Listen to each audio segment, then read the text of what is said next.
രക്ഷകനും എൻ്റെ നാഥനും എൻ്റെ വീണ്ടെടുപ്പുകാരനുമായ കർത്താവായ യേശുക്രിസ്തുവിനെ ശുദ്ധാത്മാവിത്വത്തിൽ ശുദ്ധ സഭാമത്വത്തിൽ സാക്ഷീകരിക്കാൻ ദൈവൻ്റെ ജീവിതത്തിൽ വിളിച്ചു വരിക വിലയേറിയ നല്ല സമയത്തിനായി ഞാൻ ദൈവത്തിന് സ്തോത്രം ചെയ്യുന്നു. പറഞ്ഞു കേട്ടതുകൊണ്ട് എൻ്റെ പേര് അജിത്ത് എന്നാണ്. തിരുവനന്തപുരം പട്ടണത്തിൽ ഒരു CSI കുടുംബത്തിൽ ജനിച്ച കുട്ടിക്കാലത്ത് തന്നെ നമ്മുടെ പള്ളിയിൽ സൺഡേ സ്കൂളിൽ സഭാരാധനയ്ക്കൊക്കെ വളരെ വിശ്വാസത്തോടെ കടന്നുകൊണ്ടുണ്ടായിരുന്നു.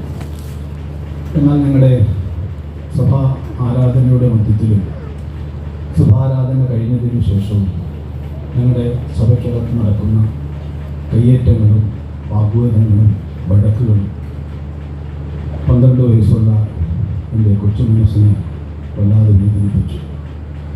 എനിക്കിഷ്ടമുള്ള ഞങ്ങളുടെ പുരോഹിതന്മാരെ അപമാനിക്കുന്നതൊക്കെ എനിക്ക് വലിയ വേദനയാണ്. ദൈവത്തിൻ്റെ പ്രതിപുരുഷനായ ഈ പുരോഹിതന്മാരെ സഭാജനങ്ങൾ അവമാനിക്കുകയും നിന്ദിക്കുകയും കയ്യേറ്റം ചെയ്യുകയും ചെയ്തിട്ട് ശിക്ഷിക്കുവാൻ കഴിയാത്ത ഒരു ദൈവത്തെയാണ് എൻ്റെ ജീവിതത്തിലും ഞാൻ ദൈവം എന്ന് വിളിക്കുന്നത് എന്നൊരു ചിന്ത എൻ്റെ ഉള്ളത്തിൽ വന്നു. ഇങ്ങനെ ഈ ചിന്ത ദൈവത്തിൽ നിന്ന് വിട്ടകന്ന് വാളും പരിചയവും കുന്തവും സൂര്യവും ആരോഗ്യവും സൗന്ദര്യമുള്ള ദൈവങ്ങളിലേക്ക് എൻ്റെ ശ്രദ്ധ തിരിഞ്ഞു.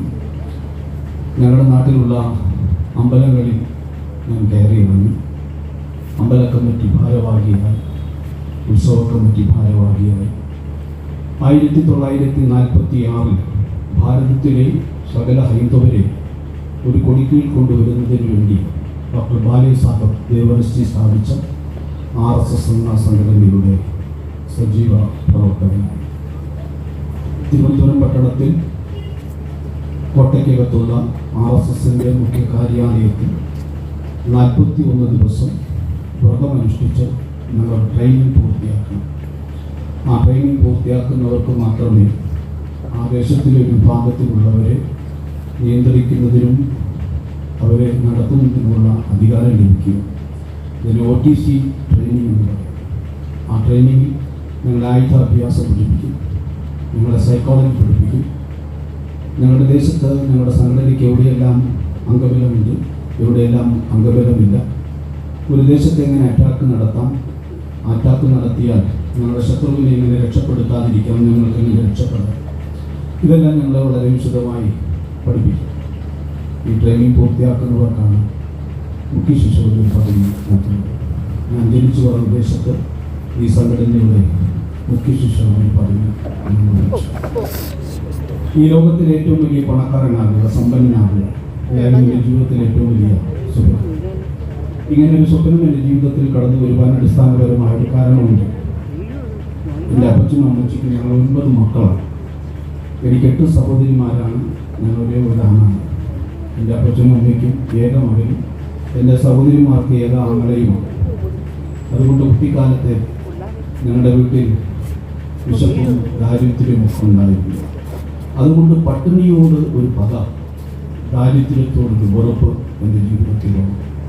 എങ്ങനെയും പണക്കാരനാകുക, എങ്ങനെയും സമ്പന്നനാകുക. 1998 കോളേജ് വിദ്യാഭ്യാസം കഴിഞ്ഞ ITIയിൽ റെഫ്രിജറേഷൻ എയർ കണ്ടീഷൻ പഠിച്ച് പാസ്സായി. തിരുവനന്തപുരം പട്ടണത്തിൽ ഞാൻ പഠിച്ച ട്രെയിനുമായി ബന്ധപ്പെട്ടൊരു ബിസിനസ് ഞാൻ ആരംഭിച്ചു. 3 വർഷത്തെ ബിസിനസ് എനിക്ക് സമ്മാനിച്ചത് ലക്ഷക്കണക്കിന് രൂപയുടെ കടമാണ്. സാമ്പത്തികമായി ഞാൻ തകർന്ന് തരിപ്പണമായി. എൻ്റെ ജീവിതത്തിൽ സമാധാനം നഷ്ടപ്പെട്ടു, എൻ്റെ ജീവിതത്തിൽ സന്തോഷം നഷ്ടപ്പെട്ടു. ഒരു ദിവസം ഉറക്കം വേണ്ടിയിട്ട് കഴിഞ്ഞാൽ എൻ്റെ വീട്ടിൻ്റെ ഫ്രണ്ടിൽ വന്ന് നിൽക്കുന്നത് ഞാൻ കടവാങ്ങിയ വ്യക്തിയാണ്. 2 ചെക്ക് കേസുകൾ എനിക്കെതിരെ അറസ്റ്റ് വാറണ്ടുണ്ട്. ഒരു പാവപ്പെട്ട അധ്യാപകൻ്റെ 3 പെൺമക്കളിൽ 2ാമത്തെ മകളെ ഞാൻ വിവാഹം കഴിച്ചു. എൻ്റെ സാമ്പത്തിക തകർച്ച എൻ്റെ ഭാര്യയ്ക്ക് താങ്ങാൻ കഴിഞ്ഞില്ല, എൻ്റെ അപ്പച്ചനും അമ്മച്ചിക്കും താങ്ങാൻ കഴിഞ്ഞില്ല, എൻ്റെ സഹോദരിമാർക്ക് താങ്ങാൻ കഴിഞ്ഞില്ല. ജീവിതം തകർന്ന് തരിപ്പണമായി. എൻ്റെ ദാമ്പത്തിക ജീവിതം ആടി ഉലയാൻ തുടങ്ങി. എൻ്റെ കടഭാരത്തിൽ നിന്ന് എനിക്കൊരു മോചനം ഉണ്ടാകണം. ഞാൻ പല വഴികൾ തിരഞ്ഞെടുത്തു. അവസാനം ഞാനൊരു തീരുമാനത്തിലെത്തി ആത്മഹത്യ ചെയ്യുക. ഞാൻ മാത്രമല്ല, 4 മാസം ഗർഭിണിയായ ഭാര്യയ്ക്ക് വിഷം കൊടുത്തു കൊണ്ടതിന് ശേഷം ഞാൻ ആത്മഹത്യ ചെയ്യുവാൻ തീരുമാനിച്ചു. 1998 ഓഗസ്റ്റ് മാസം 22-ാം തീയതി രാത്രി 9 മണിക്ക് ഞാൻ സമയം തീരുമാനിച്ചു വെച്ചു. അതിൻ്റെ പദ്ധതികളെല്ലാം ഞാൻ ചെയ്തു വെച്ചു. എന്നാൽ ഞാൻ തീരുമാനിച്ച സമയത്ത് എനിക്ക് ആത്മഹത്യ ചെയ്യാൻ എൻ്റെ വീട്ടിനകത്തുള്ള ചില സാഹചര്യങ്ങൾ കൊണ്ട് കഴിയില്ല. എൻ്റെ ആത്മഹത്യ ചിന്ത 4 മണിക്കൂറുകൾ കൂടി മുന്നോട്ട് വെച്ചു. രാത്രി 12 മണി കഴിഞ്ഞതിന് ശേഷം ആത്മഹത്യ ചെയ്യാമെന്ന് തീരുമാനിച്ചു. എൻ്റെ വീട്ടിൽ നിന്ന് 5 മിനിറ്റ് നടന്നു പോയാൽ ഞങ്ങളുടെ ജംഗ്ഷനിലെത്താം. വലിയൊരു സുഹൃത്തു വലയത്തിൻ്റെ ഉടമയായിരുന്നു. കൂട്ടുകാരന്മാരെ കണ്ട് അന്ത്യയാത്ര പറയാം.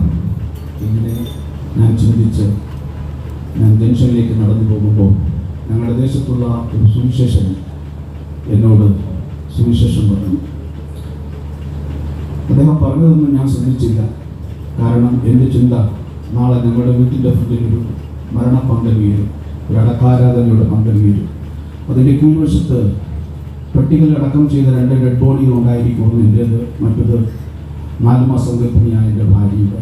എൻ്റെ അപ്പനും അമ്മയ്ക്ക് ഇത് താങ്ങാൻ കഴിയുമോ? എൻ്റെ സഹോദരങ്ങൾക്ക് ഇത് താങ്ങാൻ കഴിയുമോ? ഇതായിരുന്നു എൻ്റെ ചിന്ത. അദ്ദേഹം എന്നോട് പറഞ്ഞു, നിങ്ങളുടെ പാപത്തിൻ്റെ മോചനത്തിന് വേണ്ടി 1998 വർഷങ്ങൾക്ക് മുമ്പ് കാൽവരിയുടെ പലവരത്തിൽ ഒരുവൻ നിങ്ങൾക്ക് വേണ്ടി മരിച്ചു. അവൻ്റെ പേര് യേശു എന്നാണ്.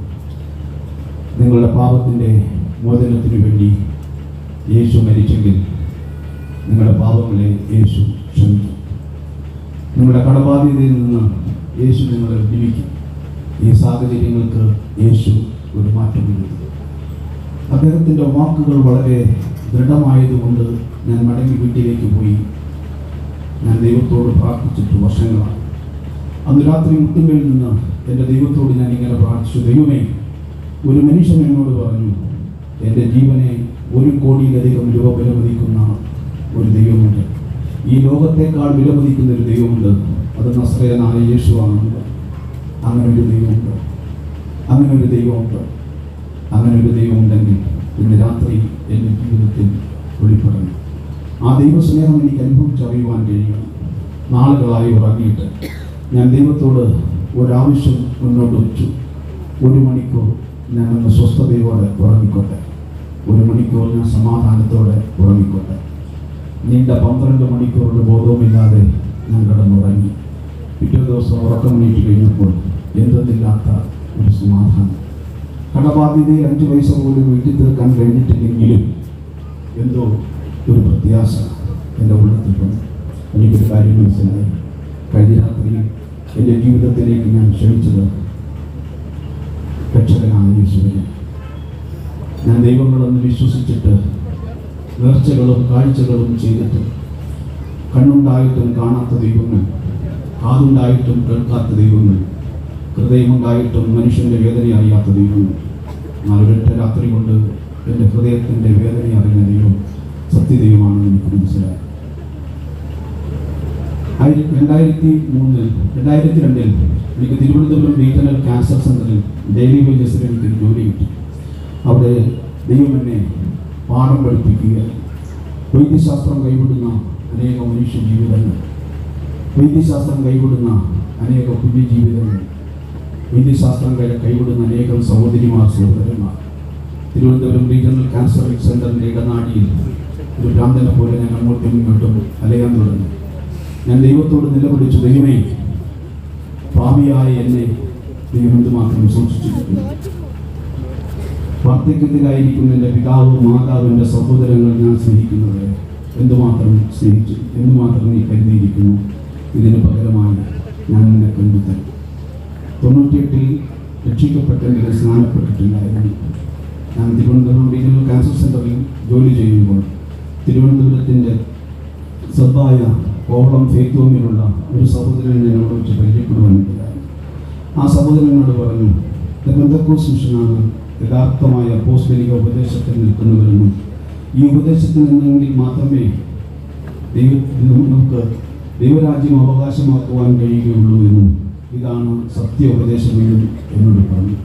അങ്ങനെ 2003 ജനുവരി മാസത്തിൽ തിരുവനന്തപുരം പുത്തരിക്കണ്ടം മൈതാനത്ത് നടത്തുന്ന കൺവെൻഷനിലേക്ക് അദ്ദേഹം എന്നെ ക്ഷണിച്ചു.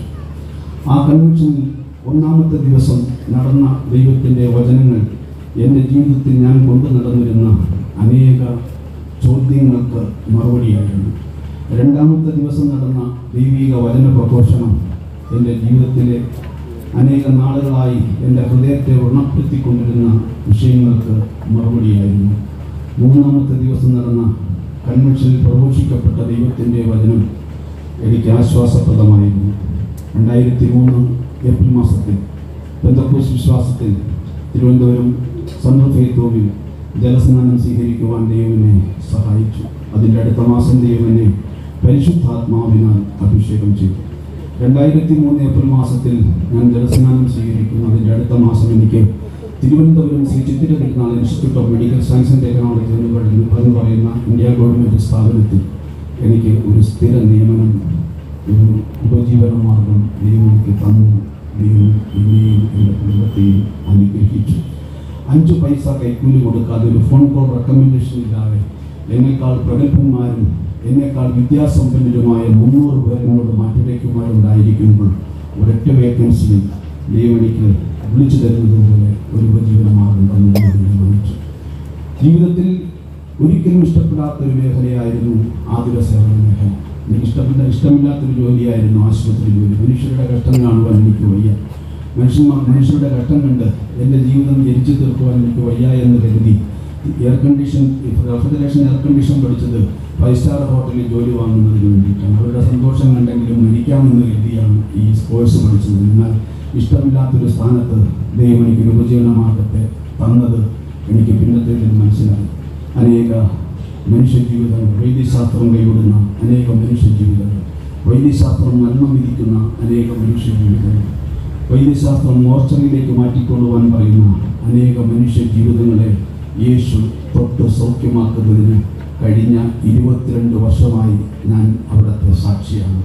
വൈദ്യശാസ്ത്രം കൈവിടുന്ന അനേക രോഗികളെ സൗഖ്യമാക്കുന്നത് ഞാൻ കണ്ടിട്ടുണ്ട്. യേശുവിൻ്റെ നാമത്തിൽ ബ്ലഡ് ക്യാൻസർ മാറിപ്പോകുന്നത് ഞാൻ കണ്ടിട്ടുണ്ട്. യേശുവിൻ്റെ നാമത്തിൽ ബ്രെയിൻ ട്യൂമറുകൾ അപ്രത്യക്ഷമാകുന്നത് ഞാൻ കണ്ടിട്ടുണ്ട്. യേശുവിൻ്റെ നാമത്തിൽ ഇൻഫെക്ഷനായ ലിവറിനെ മാറ്റിയിട്ട് യേശു പുതിയ ലിവറിനെ വെച്ചുപിടിപ്പിക്കുന്നത് ഞാൻ കണ്ടിട്ടുണ്ട്. 2 കിഡ്നികൾ ഫെയിലിയറായവരെ യേശു തൊട്ട് സൗഖ്യമാക്കുന്നത് ഞാൻ കണ്ടിട്ടുണ്ട്. കഴിഞ്ഞ 22 വർഷമായി ഞാൻ കണ്ടുകൊണ്ടിരിക്കുന്നത് യേശുവിൻ്റെ അത്ഭുത പ്രവൃത്തിയാണ്. യേശു ഇന്നും ജീവിക്കുന്നു.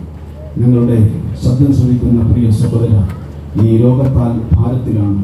നിന്റെ രോഗത്തെ ഓർത്ത് നീ വേദനിക്കുന്നവനാണ്. വൈദ്യശാസ്ത്രത്തിൻ്റെ റിപ്പോർട്ടുകൾ നിനക്കെതിരാണ്. പ്രിയ സഹോദര, എൻ്റെ അനുഭവത്തിൽ നിന്ന് ഞാൻ വിളിച്ചു പറയട്ടെ, ഈ സുവിശേഷ യോഗം ദൈവം ക്രമീകരിച്ചത് നിനക്ക് വേണ്ടിയിട്ടാണ്, നിന്റെ രോഗസൗഖ്യത്തിനു വേണ്ടി.